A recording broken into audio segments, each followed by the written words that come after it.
Muy buenas tardes, señores y señores. Bienvenidos al desarrollo de la presente actividad correspondientes al área de ciencias sociales.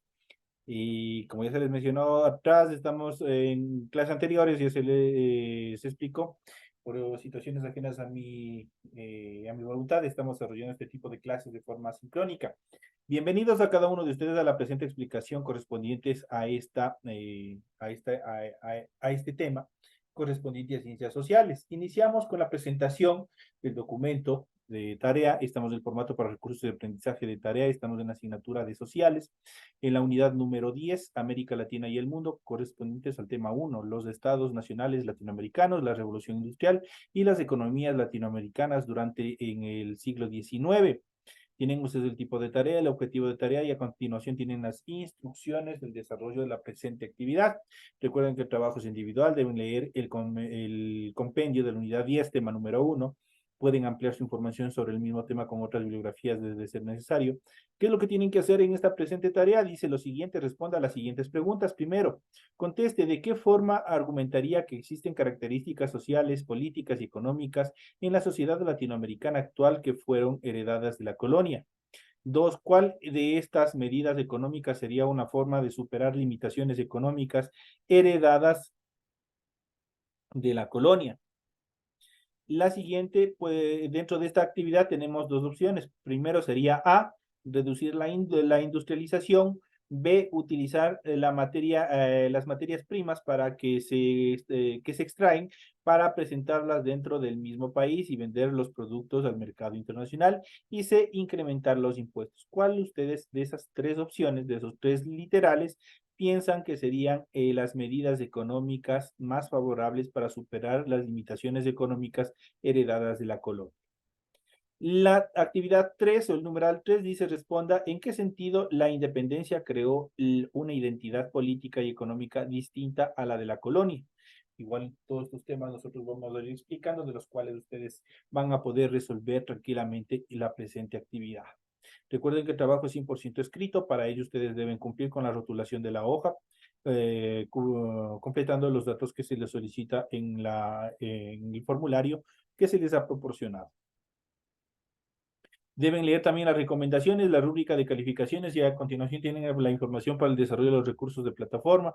Estamos en la unidad 10 con el tema los estados nacionales latinoamericanos, la revolución industrial, las economías latinoamericanas del siglo XIX correspondientes a la semana 1 del 6 de noviembre del 2023. Esta tarea permite entregas desde el 6 de noviembre, la fecha límite de entrega es el 30 de noviembre y la fecha de publicación de la calificación será hasta el 5 de diciembre del 2023.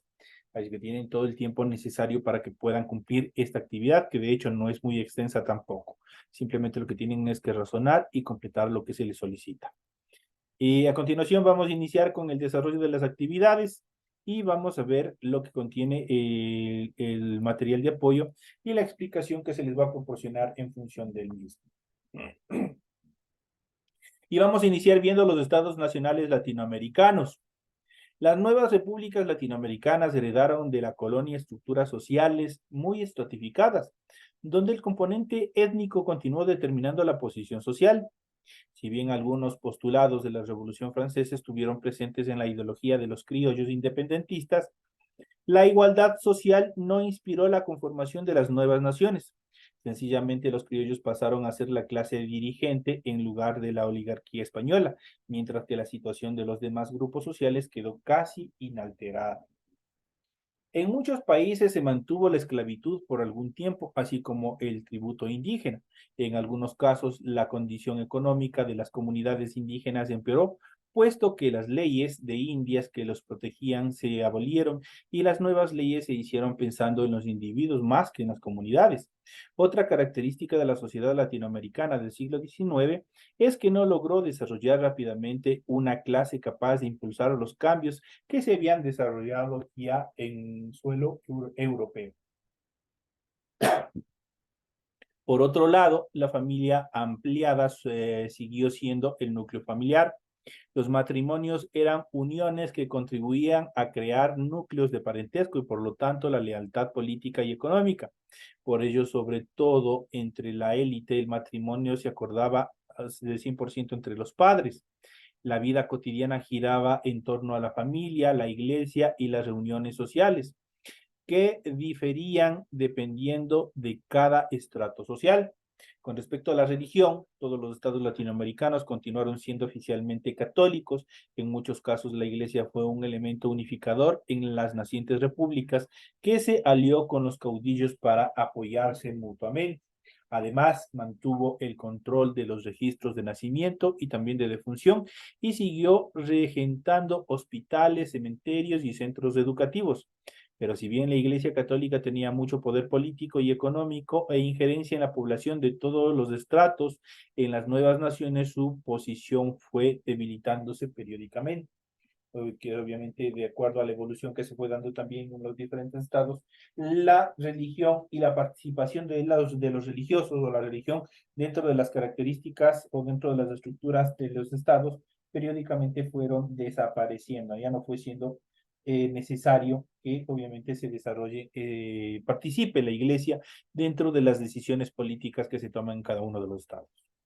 En cuanto a la herencia colonial en la actualidad, si bien la estructura social colonial debió terminar con el surgimiento de los países independientes, algunos rasgos de ese periodo perdura en varios ámbitos de la sociedad latinoamericana hasta nuestros días, aunque se hayan modificado con el transcurso de los años. Después de la independencia, las sociedades latinoamericanas mantuvieron una estructura social sumamente estratificada y jerarquizada, en la que el componente étnico aún determinaba la posición social. Si bien los ideales de equidad y la igualdad social movilizaron a los criollos independentistas, estos no fueron parte de la conformación de las nuevas naciones. Así el gobierno pasó de manos españolas a manos criollas. No cambió absolutamente nada. Pero los demás grupos sociales permanecieron en la misma situación. De hecho, la esclavitud permaneció legal por algún tiempo, incluso dentro del control español, de criollo, al igual que el tributo indígena en general. La condición económica de las comunidades indígenas más bien empeoró luego de la liberación de los españoles, puesto que las leyes de Indias que antes los protegían fueron abolidas y las nuevas leyes se hicieron pensando 100% en los individuos más que en las comunidades. Hasta ahora, muchas comunidades indígenas viven en condiciones socioeconómicas notablemente peores que el resto de los grupos sociales. Por otro lado, todos los países independizados continuaron manteniendo a la religión católica como una religión oficial hasta el advenimiento de las ideas liberales y el laicismo, la religión que fue en un momento el elemento unificador de los nacientes países. Más tarde fue movido de motivo de disputas entre conservadores y también en libertarios. El catolicismo es quizás uno de los aspectos que más ha moldeado a la sociedad latinoamericana, pues la mayoría de la población profesa aún la fe católica. La economía latinoamericana sigue siendo en gran medida la dependencia. El colonialismo forjó a partir de la explotación de la materia prima, una sociedad con profundas desigualdades, aunque hoy sean otros los criterios que determinen el estatus social. Sin embargo, hay que destacar que el mestizaje étnico y cultural originó una sociedad con su propia identidad que persiste hasta la actualidad a pesar de las influencias de culturas y modas de otros países. En el arte, la lengua, el sincretismo religioso, las costumbres, entre otras características, son expresiones del ser de la sociedad latinoamericana que en parte se ha conservado y en parte ha tenido influencia, se ha modificado por influencia de actividades extranjeras. En cuanto al valor de la independencia, independizarse políticamente de España dio a los países latinoamericanos la posibilidad de decidir sobre el futuro de cada uno de ellos. Por medio de las armas, sus habitantes alcanzaron independencia y soberanía. Pero ¿qué significado e importancia tiene ser soberano e independiente? ¿Serán términos iguales? ¿Serán términos diferentes? ¿Tendrán un significado igual? El concepto de soberanía se remite al uso legítimo del poder político porque en este se basa el poder para gobernar. En el siglo XIX el pensamiento político era claro al respecto. El poder para gobernar venía del pueblo. Por otro lado, la independencia política es la capacidad de un país de ejercer de forma autónoma su soberanía, sin lo cual el desarrollo político, cultural, social y económico es imposible. La libertad está sustentada por este concepto de independencia. Por eso debe ser una libertad responsable, que no piensa únicamente en el individuo, eso quiere decir de forma individual, y la satisfacción de esto, sino una libertad consagrada en las leyes y modelada por ellas en función de toda la población en general sin distinción alguna. Si vemos los hechos desde esta perspectiva, las guerras de independencia cobran otro significado y solo ahí nos explicamos cómo un continente soportó casi 20 años de lucha que dejaron campos devastados, familias rotas y separadas, así como sueños truncados. De esta manera nos explicamos cómo varios sectores sociales y económicos lucharon por alcanzar su independencia y su soberanía. Pero con justa razón podemos decir, eso fue lo único que alcanzaron, nada más, ya que las estructuras sociales y económicas quedaron lamentablemente intocadas, quedaron estructuradas tal cual se mantenía con el poder o bajo el poder español. Sin duda, lo experimentado durante las guerras de independencia fue muy importante, pero todavía quedó mucho por hacer. Las naciones latinoamericanas se asentaron sobre una base social que consolidaba la inequidad, además de las desigualdades heredadas de la colonia durante el resto del siglo XIX y también inicios del siglo XX. Los países latinoamericanos, ahora formalmente independientes, estuvieron sujetos a relaciones económicas con las grandes potencias, en especial con Gran Bretaña y Estados Unidos, que no les permitían superar el modelo de extracción de materias primas y, por el contrario, permanecieron endeudados y económicamente dependientes de esas potencias. Las potencias, el capitalismo no nos ha dejado surgir como un país industrializado. En cuanto a la revolución industrial, a partir de los avances técnicos durante el siglo XVII y principios del siglo XVIII, en Gran Bretaña empezó un proceso de transformación social, económica y política denominado Revolución Industrial. En el continente europeo, la industrialización se produjo desde el año de 1815 tras el fin de las guerras napoleónicas que ya nosotros ya habíamos visto en clases anteriores. Sin embargo, el desarrollo industrial no fue homogéneo, pues se concentró principalmente en el centro del continente europeo, en países como Inglaterra, Alemania, Bélgica y Francia. En cambio, en el resto de los países la industrialización fue muy escasa y, por qué no decirlo, también precaria, y siempre circunscrita a zonas aisladas, por ejemplo, el País Vasco, Cataluña, obviamente dentro de España.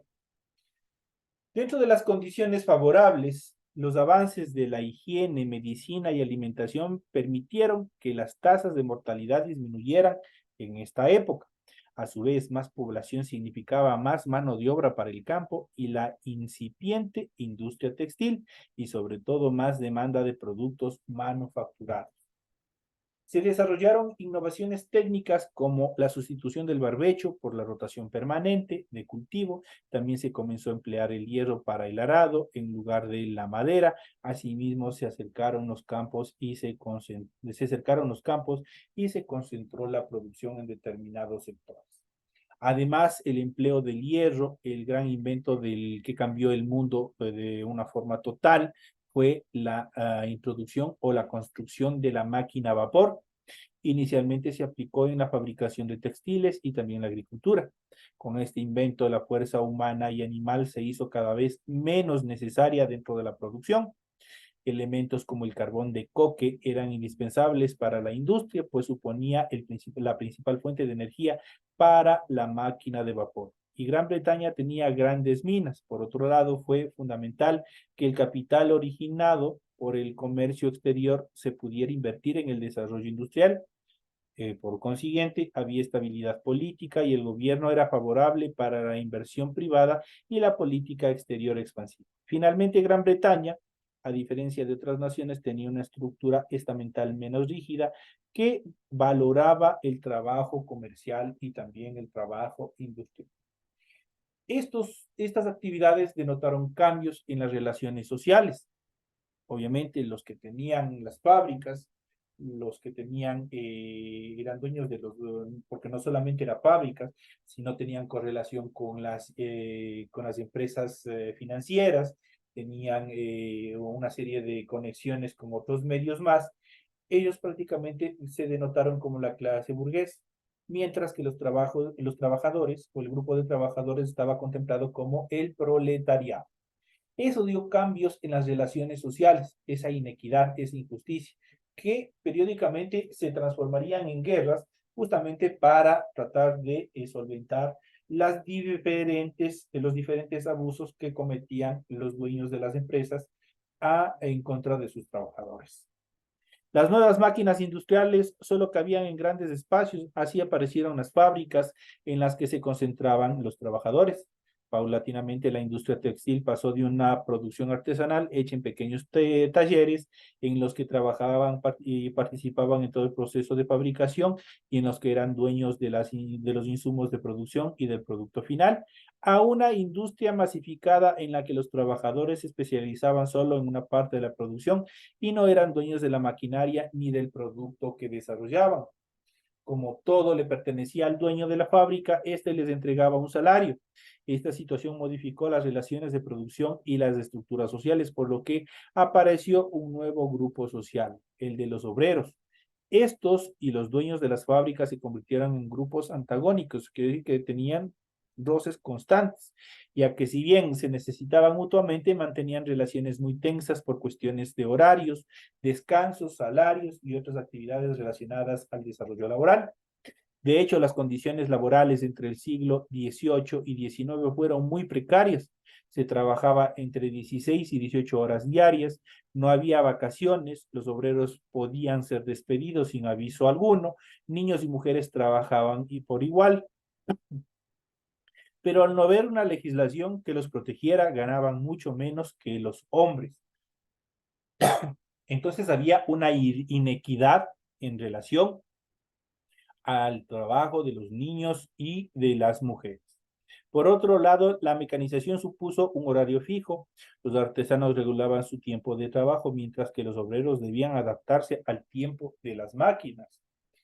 Con ello, estos quedaban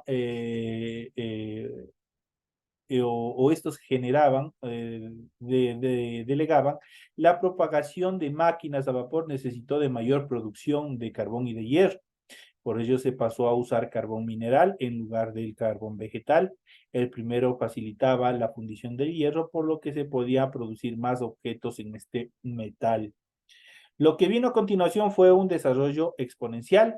Un avance llevó a otro y así sucesivamente hasta que en el siglo XIX se fusionaron la máquina a vapor y las industrias del hierro y del carbón en la transportación y en el uso de barcos y trenes a vapor. Sin embargo, en el siglo XVIII, la industrialización se concentró en la producción de telas de algodón y lana cada vez más baratas y también más finas en su construcción. Adicionalmente, las familias redujeron su tamaño, la sociedad se volvió más urbana y secular, pues la iglesia fue perdiendo injerencia en los asuntos del Estado. Se crearon nuevos espacios de socialización, como los teatros, estadios de fútbol, cafés y otros lugares de recreación social, y se hizo una mayor distinción entre la vida privada y también la vida pública. Las profundas diferencias sociales llevaron a que se desataran varias huelgas de trabajadores. Los movimientos obreros se fortalecieron cada vez más con el fin de tener mayor poder de decisión en asuntos de gobierno y también mejores condiciones laborales. En relación al capitalismo, que no es otra cosa que los grandes poderes económicos, el capitalismo es el sistema económico que se formó a finales del siglo XVIII en Inglaterra, ligado a la revolución industrial y desde entonces ha ido evolucionando y extendiéndose hasta llegar a ser el sistema mundial actual. Este sistema económico se caracterizó por la propiedad privada, la búsqueda del máximo beneficio y la importancia del mercado regido por la ley de la oferta y la demanda, y el papel fundamental que desempeña la producción masiva a través de la industrialización y también del consumo. El capitalismo como sistema se ha expandido y afianzado gracias a tres características de la revolución industrial. El primero, el crecimiento de la producción manufacturera. Desde la invención de la primera máquina textil en Gran Bretaña, el desarrollo técnico pronto se generalizó para la producción de bienes y transportes, en la medida que se encontraban disponibles más productos y a precios mucho más económicos, más baratos. Se aumentó el consumo, lo que a su vez exigió un aumento constante en relación a la producción, por los altos índices de consumo. En cuanto a la expansión de las ciudades, el desarrollo de centros industriales en las principales ciudades trajo consigo el establecimiento de los trabajadores y de sus familias en sus alrededores, con lo que las ciudades crecieron en tamaño y también en población. Esto exigió la construcción de nuevas vías de comunicación, implementación de medios de transporte para llevar a los trabajadores y las materias primas desde las fábricas y los productos al mercado. Y por último tenemos el comercio internacional. El capitalismo como sistema económico también se extendió y se avanzó porque Inglaterra quería mayor cantidad de materias primas, en especial algodón que no podía satisfacer internamente, a la vez que necesitaba llevar sus productos al exterior para que la creciente capacidad de producción no se estancara. En ese sentido, ayudó mucho el desarrollo de la industria naval, que empleó nuevos avances técnicos como fue la máquina a vapor. Esto unido con que Inglaterra aún dominaba colonialmente vastos territorios en todo el mundo, hizo que la industria lograra una capacidad de producción y acumulación de riquezas, lo cual se denominó el capital o el capitalismo, sin precedente y la dependencia de los productores de materias primas a las dinámicas de producción. Prácticamente el capitalismo es un proceso conocido como un monopolio, porque solo los que tienen dinero, los que están dentro del poder, son los únicos que van a ejercer el control de todos los mercados, tanto para la compra, venta interna, externa, el nivel de económico en cuanto a la compra de insumos, de materiales, el pago de los trabajadores, el control de los beneficios que deben tener los trabajadores y otros aspectos más. En cuanto a las economías latinoamericanas durante el siglo XIX, fruto de la segunda revolución industrial, el imperialismo y la mundialización de la economía, surgió la división internacional del trabajo, importante, es decir, la especialización de un país o región mundial en la producción de ciertos tipos de bienes. Los países desarrollados iniciaron el proceso de industrialización y se especializaron en la producción de bienes secundarios y o fabricados, y las colonias y los países periféricos en la producción de materia prima. A largo plazo, para que este esquema funcionara, se requería necesariamente de un espacio dependiente. Este evitó que regiones como América Latina, África y Asia se industrializaran o que tardaran mucho en entrar en ese proceso de industrialización. El desarrollo económico de América Latina durante el siglo XIX y las primeras décadas del siglo XX se dio en este contexto. Además, es importante considerar que las guerras de independencia dejaron a este territorio dividido políticamente en estados nacionales, en lo que se produjeron luchas caudillistas que profundizaban las divisiones regionales o internas. También dichas guerras dejaron muy empobrecidos y endeudados a los nacientes países, por lo que fueron presa fácil del proceso negativo también del imperialismo. La nueva clase dominante latinoamericana quiso incorporar el desarrollo industrial y la modernización europea a su vida y su nación, pero sin estabilidad económica ni mayores recursos fue imposible que desde el Estado se llevara a cabo ese proceso.